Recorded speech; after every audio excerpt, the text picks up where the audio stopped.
Добрый день, Андрей Николаевич.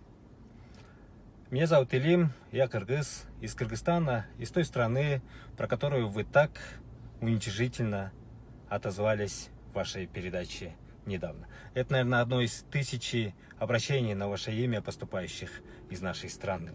Я бы тоже хотел бы напомнить вот о чем. Знаете, в Конституции Кыргызской Республики русский язык закреплен официальным языком. Это, наверное, единственная страна в постсоветском пространстве, которая так уважительно относится к русскому языку. И, возможно, одна из единственных на планете Земля независимых дружественных стран Российской Федерации, которые так высоко ставят статус русского языка. Большая часть кыргызстанцев говорят на русском языке чисто, без акцентов, корректно.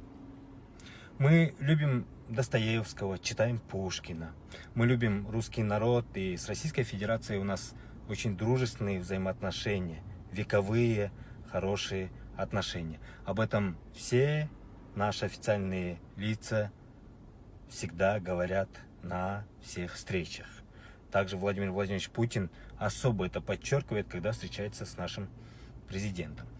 И знаете, что во все времена развития наших отношений появлялись определенные гаденыши, которые старались испортить эти взаимоотношения.